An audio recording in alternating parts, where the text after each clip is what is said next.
ne sont plus nerveux parce qu'ils ont gagné nos chers titans avec la Coupe Russell. Allô, Vincent?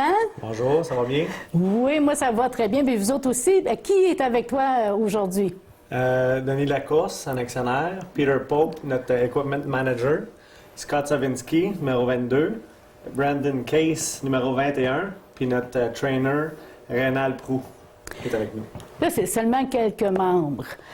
Mais comment ça a commencé la saison? Est-ce que vous aviez déjà tous les joueurs choisis? Je pense que non, hein? Non, bien, à chaque année, quand on arrive à fin de saison comme ça, il faut toujours faire notre mea culpa de la saison.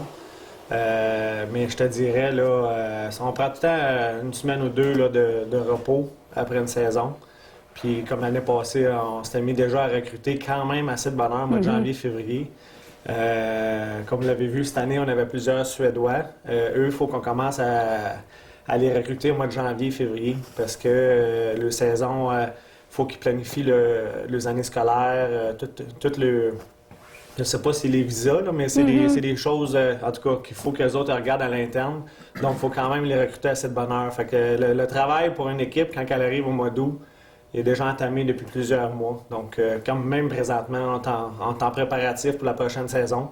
C'est sûr que là, on est sur l'ail, là, tout le monde, là, avec ce qui s'est passé avec...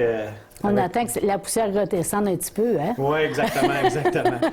Mais quand même, dans 6 semaines déjà, on a déjà notre repêchage. Mais pour parler de l'équipe de l'édition actuelle, je te dirais, au mois d'avril, mai, là, quand le repêchage se fait, là, on a déjà une bonne idée de l'équipe qui s'en vient, mais quand même, signature après signature, quand on met ça sur Facebook, semaine après semaine, je te dirais que ça crée un engouement dans la communauté, mais aussi dans le monde du hockey avec les joueurs qui s'intéressent parce que, tu sais, veut pas, les joueurs, quand ils décident de venir, ils veulent gagner. Hein. Fait que chaque année, ils me demandent, Vincent, on va-tu avoir une équipe gagnante? Et je me dis tout le temps oui, puis je m'organise. Puis, tu sais, je parle de jeu, là, mais on s'organise les titans, là, Denis, Pascal, Vincent, pas Vincent, excuse, Nicolas puis Rusty. Vraiment, on travaille vraiment fort pour recruter des joueurs pour avoir une équipe gagnante. Fait que, on est tout le temps là-dessus là, pour s'assurer d'une bonne équipe. Là, vous allez prendre un temps de repos. Mais comme tu dis, ça commence déjà. Hein? C'est enclenché pour chercher de nouveaux joueurs et de nouveaux entraîneurs. L'an dernier, c'est arrivé la même chose. Tu as même dû entraîner toi-même. Est-ce que ça va se dérouler de la même façon cette année? On espère que non. Quand l'année passée, justement, on a eu un nouvel entraîneur. Cette année aussi, on savait qu'avec Tyler Fines, quand on a décidé d'aller chercher au mois de décembre, on savait qu'il y avait des fortes chances qu'il ne revienne pas parce que lui avait des plans personnels. Sa conjointe, ils vont avoir un bébé bientôt, puis sa conjointe elle demeure à Seattle, donc ils vont se rapprocher de leur famille. Mais quand même, on va quand même essayer de le convaincre lui aussi au cours des prochaines semaines, essayer de vouloir le revoir parce qu'on sait tous que Tyler Fines a été un entraîneur exceptionnel. C'est un excellent motivateur, puis il connaît son hockey. Fait que depuis la journée numéro 1, je l'ai rencontré il y a 4 ans. Je savais que c'était c'était un gagnant. Fait que j'étais bien content de l'avoir. Puis en plus, là, avec la Coupe, tu sais, c'est pas rien, là, parce qu'il repart avec la fierté d'amener l'équipe à gagner. Oui, bien, c'est exactement. Écoute, Témiscamingue, ça a été l'euphorie avec les séries qui se sont passées en demi-finale et finale. On a eu tout au long des séries, là, je te dirais, à partir de Rama en deuxième ronde, où on a eu vraiment beaucoup d'adversité. Ça a été une année où je savais que mes joueurs, depuis le début, je me répète, on avait vraiment une équipe championne. Les autres années par avant, sur papier, sur glace, j'avais la meilleure équipe, mais on n'est pas venu à bout de gagner. Mais ce qui a fait en sorte qu'année après année, on a perdu en finale les 2 premières années, puis la 3e année en demi-finale, on la voulait, cette coupe-là. On la voulait, puis on se la souhaitait. Puis même les gens dans la ligue, les autres équipes, m'envoyaient des textos personnels pour nous souhaiter bonne chance pour la gagner parce qu'ils savaient qu'on la voulait, puis ils savaient qu'on a travaillé fort pour l'avoir. Donc, on est vraiment, vraiment contents d'avoir gagné cette coupe-là. J'imagine que ça a été mieux équilibré, peut-être, parce que, tu sais, au fil des années, près de la coupe, là. Hein? On est en demi-finale, quart de finale, puis là, tout le monde est emporté. Est-ce que des fois, l'espoir est trop haut, puis on oublie les vraies tactiques, la discipline aussi? Oui, je te dirais, des fois, les attentes sont plus hautes, il y a beaucoup de pression pour les joueurs. Mais un championnat, je le répète sans cesse, ça se gagne par la défensive. Vraiment, vraiment. Puis les 3 premières années, on était vraiment axé sur l'offensive. On n'avait pas de stratégie défensive.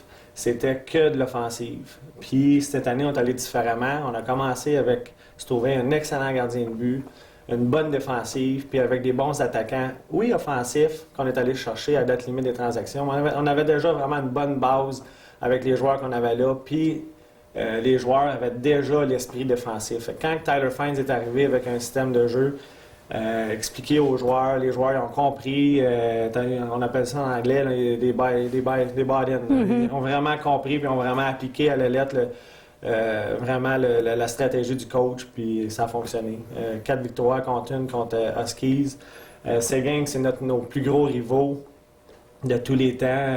Écoute, c'est une équipe qu'on veut battre, c'est une équipe qui veut nous battre. Puis on a sorti gagnant de là, puis on ne pouvait pas demander mieux. C'était un travail d'équipe. Un travail d'équipe, absolument. Parce que c'est ça, comme tu dis, c'était pas juste offensif. On souhaitait faire des buts, mais si tu protèges pas ton gardien puis tu protèges pas ta ligne, non, ça oublie fonctionne ça, pas, ça clair. fonctionne pas. On va faire le tour un peu aussi des autres. Qu'est-ce que pour eux, comment ils ont vécu ça aussi. Parfait. Maintenant, Rénal, comment tu as trouvé la saison? Parce que toi, tu étais là pour soigner les bobos. Oui, les petits bobos. Les gros bobos aussi. Ah oui, il y a eu des gros? Ben, faut pas trop en parler parce que c'est sûr que les joueurs ils veulent pas trop que ça se sache. Là, mais oui, on avait un joueur qui a joué avec une épaule disloquée presque toutes les séries éliminatoires. Un autre avec... 2 autres avec les hanches pas mal amochées. Quand on est revenu de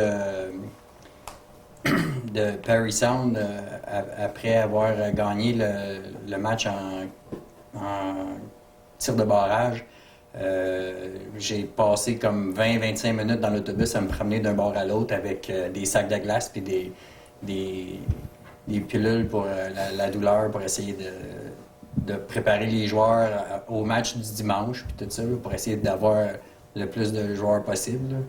Puis dans le fond, c'est ça mon travail, c'est d'essayer de préparer les joueurs à, quand ils se font blesser, de les ramener le plus vite possible au jeu.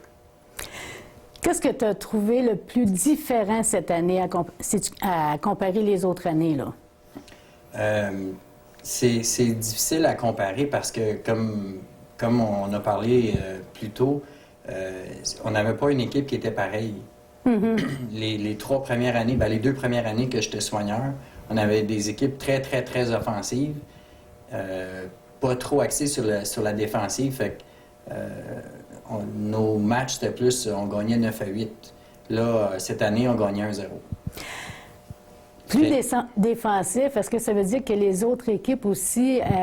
il me semble qu'il y a eu plus de batailles, en tout cas de tiraillage entre les joueurs. Il me semble que ça brassait plus. Il y avait plus de contacts, mais il y avait moins de batailles comme des batailles à coups de poing. Là. Mais il y avait beaucoup de poussaillage, puis de coups de bâton, puis des choses comme ça. Puis, vu qu'on avait une équipe plus défensive, bien évidemment, quand on parle de défensive, il y a beaucoup de lancers bloqués que nos joueurs bloquaient. Il y a des exemples ici, là, c'est des joueurs qui en bloquaient beaucoup, puis à force de bloquer des lancers, si tu as besoin de la glace à la fin du match, parce que un petit bobo ici, puis un petit bobo là, puis ça fait un travail qui est différent du point de vue, de mon point de vue à moi, là, mais c'était aussi merveilleux cette année que les 2 années dernières, sauf que c'est sûr que la fin avec la Coupe, c'est très différent. Là, Oui, parce que c'est drôle, hein? Tout le monde a le sourire ces derniers jours. Ben c'est ça, le dernier match, c'était la première fois que j'avais pas besoin de sortir des sacs de glace après le match, puis donner des Advil, puis des Tylenol, parce qu'il y avait un qui avait mal à la tête. Ouais, il y avait personne qui avait mal, tout le monde était... Il ne ressentait plus rien. Non, non. À part que de la joie, là. Oui. Est-ce que, bon, tout le monde, j'imagine, parle soit français ou soit anglais. Est-ce qu'il y en a parmi eux qui ne parlent pas du tout ni le français ni l'anglais? Le seul joueur dans les 3 ans que j'ai été soigneur qui parlait pas très bien anglais, c'était dans la première édition, puis c'était un joueur russe qu'on avait eu. Il parlait pas beaucoup anglais. Les autres, les Suédois parlent très bien anglais. Bon, évidemment, les francophones, on parle anglais. Les Ontariens parlent anglais. Les anglophones parlent anglais. Fait que, à part cette personne-là, ce joueur-là qui avait plus de difficultés, les autres parlent très bien anglais. Pas trop de problèmes à les comprendre, puis ils n'ont pas trop de problèmes non plus à comprendre qu'est-ce qu'on leur dit, là. Est-ce qu'en dehors des parties, tu t'impliques avec les jeunes? Parce qu'on sait que Denis, hein, lui fait bien à manger, etc. Les propriétaires font des activités avec eux autres. Toi, est-ce que toi aussi, tu t'es impliqué pour certaines activités? Bien, quand il y a des activités d'équipe, j'essaie d'être là. C'est sûr que je peux pas toujours être là parce que, bon, être soigneur des Titans, c'est comme... un passe-temps pour moi, mais j'ai quand même un travail que je peux pas délaisser parce que c'est lui qui me fait vivre. Oui, c'est lui qui me permet d'aller avec eux autres les fins de semaine. Fait que, mais quand les occasions se présentent que je peux être là avec les joueurs, j'essaie d'être là parce que, bon, pour moi, c'est la façon de montrer aux joueurs que, bon, on est une équipe. On est toute une équipe. Puis c'est comme ça qu'on a toujours fonctionné. On est une équipe. Fait que, si on veut faire partie de l'équipe, il faut faire partie de l'équipe. Il faut être là quand l'équipe a des activités d'équipe. Quand je peux, je suis là. Et sincèrement, quand les joueurs doivent s'en aller, doivent retourner à la maison, est-ce qu'il y a un petit pincement quelque part? C'est pas juste un petit. OK. C'est très triste. Bon. C'est très, très triste. Puis quand je les revois après, comme il y en a plusieurs qui étaient là, qui étaient alentour de l'équipe pour la finale et tout ça. Puis là, je les revois, puis c'est comme... C'est tous mes petits gars. Hein. Puis c'est ça, je leur dis. Ils me créent pas tous, là, mais c'est tous mes petits gars. Parce que, je dis peut-être à cause de la grandeur. Oui, mais c'est ça. Ouais. Peut-être c'est ça. Peut-être c'est ça. Mais je les considère tout le temps comme mes garçons. Puis quand je les vois partir, ben c'est un peu comme, tu sais, nos garçons, ils s'en vont à l'école, ils s'en vont loin. Ben c'est un peu comme ça que je me sens. Mais quand je les revois, c'est comme... On dirait qu'ils sont jamais partis. Je les aime toutes beaucoup. Bien, merci, Rénal. Denis Lacourse, lui, il a été utile pour nous cette année parce qu'il nous envoyait toujours les résumés pour qu'on puisse annoncer dans les nouvelles. Merci mille fois, Denis, encore. Non, bienvenue, Chantal. Bon, même si l'une ou l'autre allait voir de temps à autre jouer les Titans, c'était toujours intéressant parce que c'est de la façon que tu décris aussi la partie. Là, tes petits gars, c'était quoi tes points forts que tu retiens, là? Les petits gars? Bien, chaque petit gars, comme tu les nommes, je pense qu'il y avait tout le temps... Ils ont tous des points spéciaux. Au début de l'année, personnellement, j'ai trouvé que les Suédois avaient un style de jeu différemment des Nord-Américains. C'est des joueurs qui cyclent la rondelle beaucoup. Sont très forts sur le forecheck, comme on dit en anglais. Et puis, le style nord-américain est différent. Ça, j'ai trouvé ça un peu différent au début de l'année. C'est sûr, étant entouré de 9 ou 10 Suédois, puis j'en avais 2 chez moi, que c'était une langue aussi très difficile à comprendre. Mais en gros, c'est ça, le style de jeu, je pense que j'ai trouvé plus différent. Le style européen. Européen, c'est ça. Parce que, probablement, sont accoutumés à jouer sur une patinoire aussi grosse, plus grosse que la nôtre. Sur les autres, bien de l'espace à patinoire, c'est bien important, faire bien de la passe, puis je pense que c'est ça qui fait que leur jeu est plus fort dans ce genre-là. Est-ce que pour eux, ils trouvent ça plus difficile de jouer ici, étant donné que la glace est moins grande. Et Ben moi, le seul problème qu'ils m'ont dit, puis c'était le premier match de l'année, ils n'ont jamais joué devant autant de spectateurs qu'à Témiscamingue. Ça les a créé une nervosité incroyable. Même, je pense, durant les finales, ils ne s'attendaient pas à voir le nombre de personnes qui étaient dans l'assistance. Puis, je pense, c'est sûr qu'ils disent tout le temps que le match le plus difficile à gagner, c'est le dernier quand tu veux éliminer l'autre équipe. Mais je pense que ça, c'est une chose que les jeunes, ils ont eu une difficulté avec. avec 900 fans, avec là. des fans qui sont exigeants, qui sont connaissants, et puis je pense qu'ils sont motivants aussi en même temps. Mais comment il se fait, parce que plusieurs d'entre eux viennent de plus grandes villes, hein, parce qu'on doit avouer que Témiscamingue, là, c'est pas la plus grande ville au Québec, là. Comment ça se fait que si les fans s'impliquent, sont connaissants, comme tu dis, et puis il y en avait, là, 900 là, pour une partie là, de juniors, là, c'est beaucoup. Comment ça se fait que s'il y en a plus?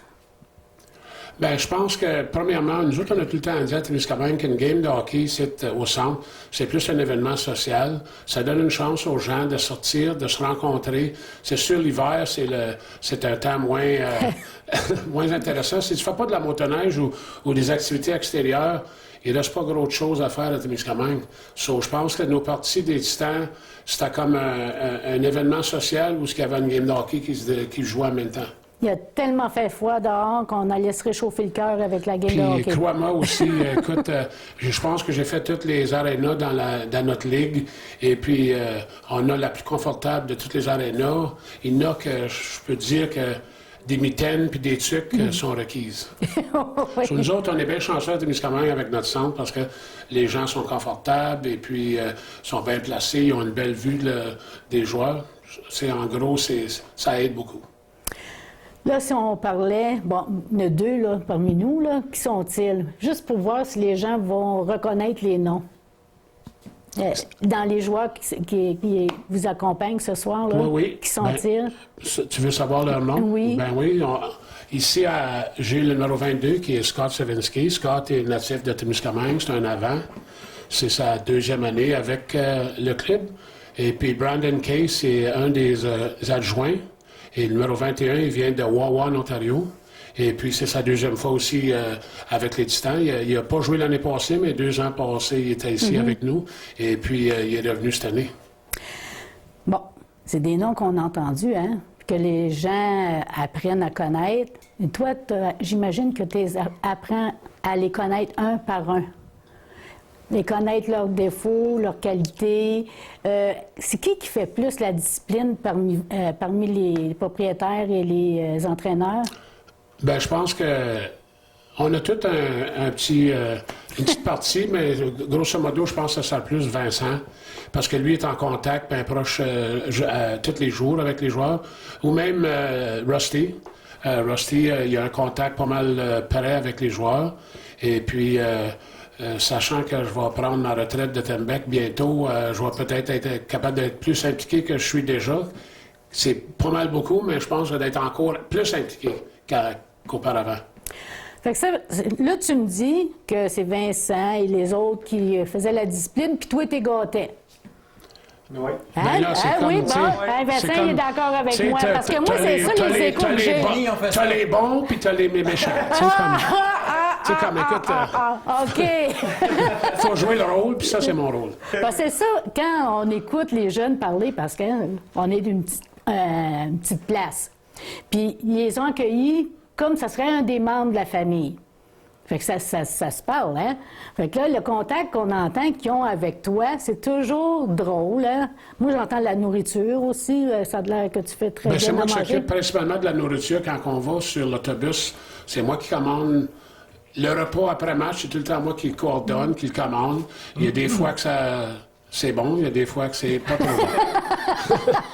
Il y a des fois que la pizza est brûlée, puis même des fois que je ne suis même pas sur l'autobus, puis il faut coordonner le voyage de chez moi. Puis je m'occupe beaucoup de les joueurs avec les photos, tu sais, et puis notre page Facebook, notre site web. Tu sais, quand un joueur il veut avoir une photo, et tu sais, il m'appelle, il me donne un texto, hey Denis, écoute, j'aimerais une photo de moi sur le site ou quelque chose. Tu sais, tes encourages, c'est toutes des petites choses qu'on peut se permettre de leur donner. Tu sais, nous autres, en revenant encore à Témiscamingue, la petite ville. On dit tout le temps aux joueurs quand ils visitent au début de la saison, c'est pas Toronto, c'est pas Montréal, là, c'est même pas North Bay, c'est Témiscamingue. Mais le seul avantage que moi j'ai tout le temps dit qu'on a ici, c'est que les joueurs sont tout le temps ensemble. Puis ça a démontré cette année qu'est-ce que, un esprit d'équipe, qu'est-ce que ça veut vraiment dire. Les joueurs, ils se voient tous les jours, pas juste aux pratiques, le jour, le matin, le soir. Ils se voient dans leur maison d'hébergement où ils se tiennent ensemble. L'appartenance est là, beaucoup.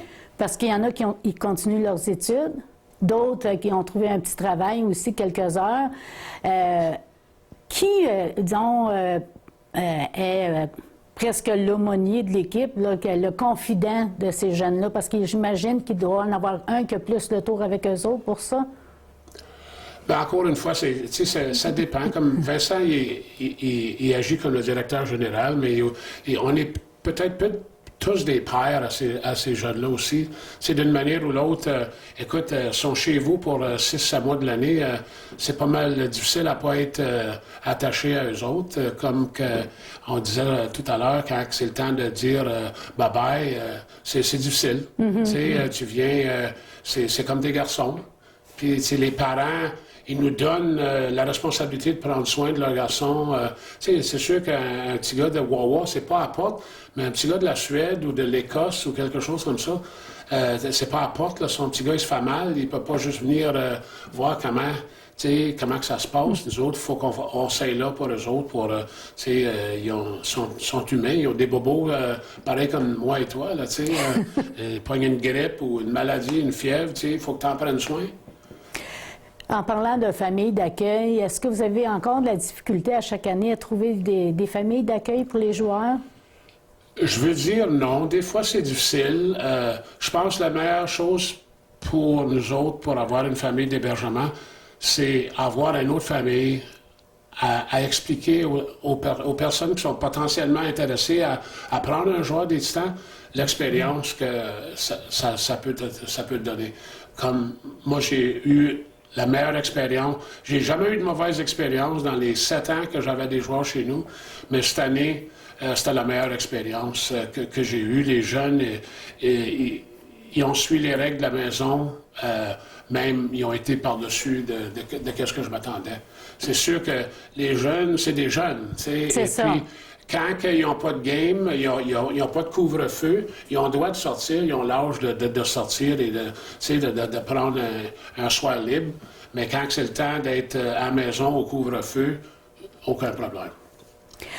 Qu'est-ce que tu vois, depuis ces années-là que tu es dans l'équipe, qu'est-ce qui est le point le plus positif, que vous avez avancé, que vous avez pris plus d'expérience? Bien, c'est sûr, avec chaque année, l'expérience qu'on a acquis, comme on va donner un exemple, avec Vincent, directeur général, aller chercher le joueur qu'on a besoin. Pas juste le premier joueur qui vient cogner à notre porte. T'sais, on a des besoins à combler. On est même, je pense, à un point qu'on peut choisir, parmi plusieurs personnes, lequel qui va être le meilleur fit pour les Titans. Puis, c'est sûr que on vient plus accoutumer à aller chercher des commanditaires, aller vendre des billets de saison. C'est toute chose qui fait partie de notre organisation. C'est sûr que le monde, il voit le spectacle sur la glace le vendredi soir, puis tout se déroule bien, mais c'est l'arrière-plan aussi, toute la planification que ça prend, les échanges qu'on a faits, les échanges qu'on n'a pas faits. C'est bien des choses que les gens ils savent pas en arrière de ce qui se passe vraiment. Là. Puis ça, c'est des expériences qu'à travers des années, je pense qu'on vient à acquérir. Donc, vous avez chacun vos points forts en tant que propriétaire. Oui. Chaque propriétaire, il y a quelque chose qui est fort à faire. Tu sais, c'est que ce soit le recrutage, que ce soit s'occuper des bénévoles, que s'occuper de l'autobus, n'importe quoi. On a chacun notre point fort. Puis c'est au lieu de mettre toute la responsabilité sur les épaules d'une personne, c'est les cinq personnes qui ont une portion égale à contribuer au succès de l'équipe. Si tu me disais, qu'est-ce que justement Peter Pope, lui, c'est quoi qui est en charge? C'est quoi? Peter Pope, c'est un de nos gérants d'équipement. So, Peter, c'est grosse responsabilité. Au match à Témiscamingue, il prépare les chandails pour les joueurs, les bas. Il sort le tape pour les bâtons. Il fait sûr que les bouteilles d'eau sont toutes pleines. Sur la route, c'est la même chose parce qu'on n'a pas tout cet équipement-là sur la route. Puis sa job, sa route, c'est de faire sûr que tout est en place quand on arrive à l'aréna, que les chandails sont tous... On n'a pas oublié rien, premièrement. Les joueurs sont responsables pour leur propre équipement puis le bâton, mais nous autres, c'est le restant de notre boutique. C'est Peter qui s'occupe de ça. Mais c'est-tu lui qui amène qu'est-ce que tu as cuisiné? Pardon? Est-ce que c'est lui qui amène ce que tu as cuisiné, vraiment? Oui. Oui. Fait que si c'est brûlé, il l'emmène pareil? OK. On va y parler un peu. Merci, Denis. Bienvenue, Chantal. Peter parle en anglais, fait que je vais faire ça très court puis vous traduire un peu ce qu'il dit. Hi, Peter. Hello, Chantal. How you find this year? It's a special year because it's finally the Russell Cup's there. Yes, it's a beautiful year. I really enjoyed it. We been there a few times, into the finals, got knocked out of the finals, but then we fought back. There was a mountain to climb. We had to climb it, and each game was one step closer, one step closer. Our boys were injured. We had to get them recuperated to get them back into shape, back into health, and we brought them up, and we finally got to the point where we were the champions. Ah, c'est beau. C'est comme il dit, on va un pas à la fois. Ils ont monté la montagne, hein, tranquillement. Ils ont blessé les blessés. Ils ont guéri les bobos. Tout le monde, en tout cas, vraiment un bon esprit d'équipe. Puis finalement, ils ont réussi à avoir la coupe. Mais là, moi, je voulais faire parler Peter, mais Peter, you have a nickname. I hear, Denis, je ne sais pas si je dis ça comme il faut, alligator. Gator. Gator. Yeah, that's Yes. true? Yes, the Okay. gator. The gator. OK. Thank you, Peter, because je vais demander à Denis, c'est quoi cette histoire-là de gator? Ben, Peter nous a, j'essaie de trouver un bon mot, initié OK. au Gator. Puis on était dans l'autobus, je me rappelle pas quel voyage que c'était, mais on était plusieurs propriétaires dans l'autobus. Puis Peter, il était dans l'autobus aussi. Et puis, il t'a lâché un son qu'on ne savait pas c'était quoi au début. Mais il nous a assuré que c'était le son d'un crocodile, parce que OK. Peter il est natif de la Louisiane. OK. Puis dans les bayous, il y a des alligators, Oui, des oui. crocodiles. Et puis, apparemment, c'est le son qu'un alligator qui cherche une madame alligator fait. So, je peux te dire que ça t'ouvre les yeux et les oreilles quand tu entends ce bruit-là que Peter peut... Mais c'était pas un autre son pour donner une excuse? Ou c'était vraiment Non, le non, son? non, c'est vraiment... Comme nous autres, on colle l'orignal. Ouais, Bon, nous ben- autres encore, c'est ça. Nous autres, on colle l'orignal, Peter colle des alligators. Bon, ben attends un petit peu. I'm the gator lady. I want to hear the sounds. Non, regarde-les pas, là. OK, je regarde Faut pas. que tu l'écoutes. Oh, mais là, il ne tapera pas en arrière de la tête. non. OK. Are you ready? Ah, OK. Okay, here we go.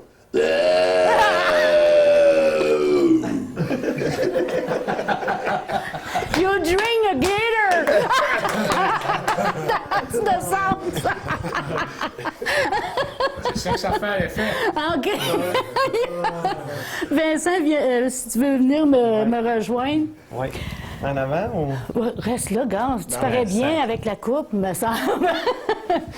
Vincent, bon, c'est certain, avec une année comme ça, il y a des gens à remercier parce que, comme tu disais, bien, vous disiez que vous n'êtes pas les seuls, hein, vous êtes plusieurs.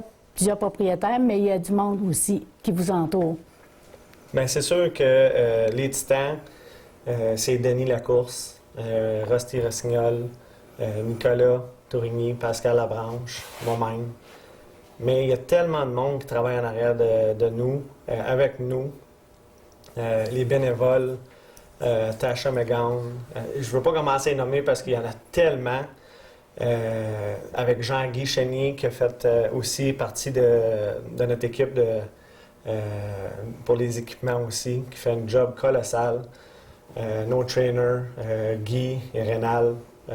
Tout le monde, tous nos bénévoles sont là soir après soir pour les games, qui viennent nous aider, nous donner un coup de main dans les préparatifs, dans le Game Day Operation. Ça, c'est vraiment important. Les familles d'accueil, une par une, c'est sûr qu'on n'a jamais assez de familles d'accueil. Si jamais vous voulez faire partie de l'édition, la prochaine édition, on va vous accueillir les bras ouverts. Les commanditaires, encore une fois. Si on est capable d'avoir une équipe compétitive, je le répète, si on est capable vraiment d'être là année après année avec une équipe qui va loin, c'est grâce à nos partisans et nos commanditaires. C'est la seule raison. Pour faire les mathématiques, dans la ligue, les autres équipes, ils chargent plus cher pour les joueurs. Donc, les joueurs, des fois, ils peuvent avoir un meilleur prix ici, mais pas parce qu'on a un meilleur prix, c'est qu'on a vraiment, en plus, on a le meilleur programme. Ils sont sur la glace, quasiment illimité, le matin, le soir. Ils sont sur la glace tout le temps, puis quasiment à moitié du prix qu'ailleurs. Fait que vraiment, c'est pas compliqué. C'est la raison pourquoi on est capable d'avoir une équipe aussi compétitive à Témiscamingue. Puis ça va être beau sur un CV, hein? Ça va être beau, mais tu sais, ça va surtout être beau parce qu'on a travaillé tellement fort, puis comme je le répétais tantôt, année après année, les gens étaient quasiment déçus pour nous. Quand j'allais, mettons, même quand on va à la Ligue, hein, Baba, au repêchage, à Cédule, quand on va faire nos meetings dans le Sud avec les autres équipes, ils nous le souhaitaient vraiment. On la voulait vraiment, cette coupe-là. On a travaillé tellement fort, puis les joueurs derrière nous, on s'est vraiment assuré qu'ils comprennent c'était quoi l'enjeu. Ils savent c'est quoi. N'importe quel joueur de hockey qui vient jouer, que ça soit partout, qui joue au hockey, il est compétitif. Puis il est rendu junior, il est encore bien plus compétitif que les autres. Il veut, puis il veut. Fait qu'ils savent dans quoi ils s'embarquaient, mais quand ils ont vu c'était quoi l'atmosphère de Témiscamingue, parce qu'il y en avait déjà, à chaque année, il y a une dizaine de joueurs qui reviennent, année après année. 10-12 joueurs d'édition d'avant. Donc, on avait quasiment la moitié des gars qui savaient à quoi s'attendre. Mais ceux qui sont arrivés de la Suède, ça n'a pas été long qu'ils ont pris goût à ça, des partisans. Puis c'est sûr que quand tu arrives au mois d'octobre, novembre, c'est des temps plus morts, il y a la chasse, il y a les ci et ça. Mais quand ça arrive janvier, puis les gros matchs arrivent, puis les séries éliminatoires, ça fait vraiment booster l'énergie. Les gars, ils ont travaillé tellement fort, même les entraîneurs, écoute, tout le monde était focusé pour gagner la Coupe. Puis, tu sais, vraiment, là, les gars, quand on dit qu'ils jouaient avec des blessures, c'est pas des jokes, là. Ils jouaient vraiment avec des blessures, puis, tu sais, Brandon, qui est en arrêt de moi, Brandon Case, pour pas qu'il joue, là, écoute, il fallait vraiment qu'il soit vraiment comme pas de bon sens blessé, là. Puis il a décidé de revenir la game numéro 5 juste parce que l'adrénaline était là. On s'assure non plus que la vie du jeune n'est pas en danger, là. On ne mettra pas un jeune en commotion cérébrale de le faire jouer juste pour le faire jouer, là, ça n'a pas de sens. Mais quand même, c'est juste te montrer, puis j'ai ciblé lui parce qu'il est ici avec nous, autant avec Scott, mais que ce soit n'importe quel joueur qui ont joué. Il y avait au moins 10 à 15 joueurs que, normalement, n'auraient pas joué rendu vers la fin. Donc, il la voulait, les gars. Les gars étaient focusés pour ça, puis vraiment... on s'est arrangé aussi quand on a eu une grosse série en demi-finale en 7 matchs contre Alton. Écoute, on a perdu des gars au combat. Quand tu vas à la guerre, tu vas à la guerre. Ouais. Fait on a eu plusieurs blessés en bloquant des lancers, en sacrifiant leur corps pour des mises en échec, peu importe. Mais veux pas, tu arrives d'après un 7e match comme ça. Puis, tu sais, on le dira jamais. Sauf que, comme moi, rendu au 7e match, les gars, je les ai boostés le plus que je pouvais. Le coach les a boostés le plus qu'il pouvait. Tu essaies de trouver des motivations, des manières de les motiver pour amené à un autre niveau. Mais à un moment donné, rendu au game numéro 7, il venait juste de perdre 2 fois en tir de barrage contre Alton. Puis Alton était fort.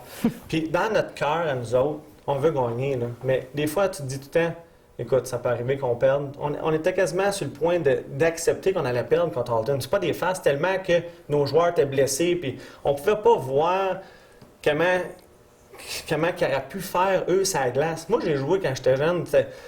Quand tu es sur la glace, tu as le pouvoir. Mais nous autres, dans l'arrière-plan, là, la seule affaire qu'on peut faire, c'est les motiver puis de leur donner les outils nécessaires pour gagner. Mais après ça, il n'y a plus rien qu'on contrôle. On ne contrôle rien. Donc là, les gars sont arrivés, ils gagnent le numéro 7. Puis tout de suite, ce match-là, le lendemain, on jouait la finale. 2 games back-to-back. Notre but, c'était de gagner au moins un match là-bas. On l'a gagné, le match là-bas. Puis je me rappellerai tout le temps le coach dans la chambre dire, les boys, on n'en perd plus une, le restant. Je vous le garantis, puis on s'en va gagner 3 prochaines à Témis. Qu'est-ce qui est arrivé? Gagner 3 prochaines à Témis. Ça a été vraiment une année, j'en ai des frissons à l'expliquer, mais ça a été une année exceptionnelle. Comment on se sent après avoir gagné la Russell Cup? On sent... Il n'y a pas de mot qui décrit ça, puis tu te dis tout le temps, voyons, tu regardes les gars qui gagnent la Coupe Stanley, ils sont tous là, puis ils ont tellement travaillé fort, ils ne savent pas quoi dire, ils ne savent pas c'est quoi le feeling. Mais le feeling c'est que c'est un feeling que tu n'as jamais vécu. Puis en même temps, bien, le feeling il est triste parce que les gars, ils partent tout de suite. T'sais, on a eu notre dernier souper le samedi soir, toute l'équipe ensemble. On ne se reverra plus toutes les 30 ensemble. Qu'on est tout le temps, semaine après semaine ensemble. C'est ça qui fait mal. C'est ça qui fait mal de dire des au revoir. Puis les gars ne le diront pas. Là, peut-être qu'ils vont être choqués que je le dise devant la caméra, là, mais... Ils n'ont broyé une shot entre eux autres. Là. On l'a su. C'était à Tom Rose, à n'importe où. Ils se regroupaient, ça pleurait de joie, ça pleurait parce qu'il fallait qu'ils se quittent. Quand tu es tout le temps ensemble, c'est vraiment spécial. C'est pas parce qu'on voulait pas qu'ils parlent à cette émission-là, c'est parce qu'ils étaient mal à l'aise. Parce que justement, ils trouvent pas les mots pour dire à quel point vraiment ce qu'ils ressentent. Exactement. Et on a voulu respecter ça. J'ai essayé un petit peu quand même, mais ça n'a pas fonctionné. Puis dans le fond, c'est correct comme ça. Hein, les gars? Vincent, j'imagine que, bon, tu le dis, hein, là, elle a gagné la Coupe Russell, puis ça, tu peux pas te décrire le sentiment que vous aviez, hein, de la gagner. Là, il y a une autre année qui s'en vient. Il va y avoir encore des changements. Il y en a qui ne sont pas certains, les changements. Est-ce que tu trouves qu'il y a une grosse responsabilité? Tu ressens quelque chose, un poids en surplus à cause de ça? Non, pas tout. Non? Pas tout. La première année, quand on a perdu en finale, là, je m'étais assis tout de suite après, puis écoute, on avait perdu, puis on avait tout donné ce qu'on avait donné, mais c'était notre première année. Là, on a dit, là, il y avait plusieurs équipes qui se rajoutaient, comme cette année d'ailleurs, qu'on est rendu l'année prochaine, il va être 28 équipes. Mais moi, je carbure à ça. Écoute, dans la compétition, là, si t'es pas capable de prendre la pression, oublie ça, toast-toi, il y en a d'autres qui vont le faire à ta place. Puis moi, pour moi, personnellement, je parle pas des autres 4, je sais qu'ils sont là avec moi puis qu'ils m'appuient, mais moi, personnellement, je carbure à ça. Mon objectif reste le même, année après année, finir dans le top 5, okay, dans la Ligue. Puis à date limite, ben, on se regroupe les actionnaires ensemble. C'est vraiment le fun. C'est comme une mini NHL pour nous autres, vraiment. Là. Tu prends les Titans de Témiscamingue, que ce soit au niveau vraiment local, c'est la même affaire, la Ligue nationale, sauf que c'est fois 100, fois 10 000, fois 100 000, peu importe. Mais c'est la même chose. C'est les mêmes partisans, c'est le même genre de structure. Puis quand on se regroupe ensemble à date limite des transactions, qu'on travaille, qu'on projette, on cible, on se met un beau tableau, savoir qui qu'on pourrait aller chercher pour améliorer l'équipe. Mais c'est bien beau améliorer l'équipe, mais il faut trouver des joueurs que tu ajoutes au puzzle. Mais Colin, tu ne veux pas que le puzzle il se défasse. Il ne faut pas que ça défait tout ton corps d'équipe. C'est important, l'esprit d'équipe. Fait que c'est toutes ces affaires-là qu'il faut mettre en jeu. Fait qu'on se regroupe les actionnaires. La dernière journée, c'est une journée qui commence tôt le matin puis qui finit tard le soir jusqu'à la date limite qui est minuit, dans le fond. Fait que, en espérant qu'on fait tout notre pouvoir de finir top 5, date limite, on fait des transactions qui vont nous apporter. Puis encore l'année prochaine, notre seul objectif, c'est la coupe, année après année. Fait que ça ne changera pas l'année prochaine. On y va pour une deuxième coupe en ligne. Parle-moi de ça, hein? Être positif, Denis. J'ai une question que j'aimerais poser.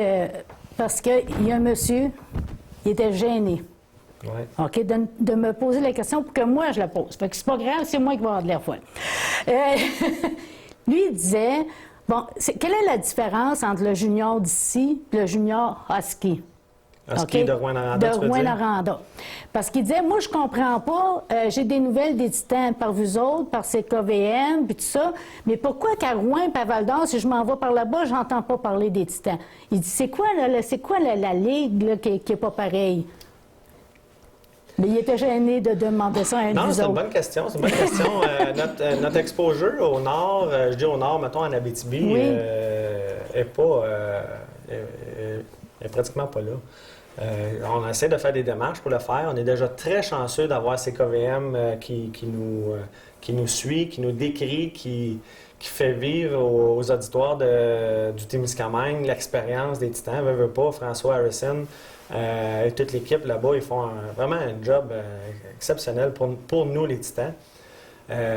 Donc, comme c'est là, on n'a pas vraiment, il n'y a pas vraiment de médias en Abitibi qui pourraient faire, ou tu sais, dans le fond, on n'a pas vraiment d'auditoire non plus qu'on pourrait aller chercher, ou eux pourraient chercher avec un genre de couverture comme ça. Mais pour répondre à ta première question, la différence entre les deux, c'est pas compliqué. C'est Husky de Rouyn-Noranda, c'est le junior majeur. C'est la crème de la crème du junior au pays, avec quelques Européens.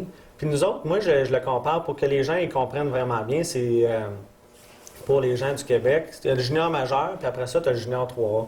Puis nous autres, n'importe quand, on serait capable de compétitionner avec le junior 3A. N'importe quand. Année après année, là, je jouerais dans une équipe junior 3A. J'aurais aucun problème à jouer mon équipe contre eux. C'est le même niveau. Mais nous autres, on est en Ontario, c'est du junior A. Donc, c'est pas plus compliqué qu'on ait juste un step en dessous des Huskies de Rouyn-Noranda, mais un step au-dessus des Huskies de Séguin. Bien important. Bien dit. Bien, merci à vous tous. Merci. Et on se revoit à l'an prochain, Ouais. quand tu vas avoir choisi les joueurs. Je dis-tu, mais Oh oui, mais ça veut dire l'équipe. On est toute l'équipe. oui, c'est ça. Merci Merci beaucoup. Merci. Merci.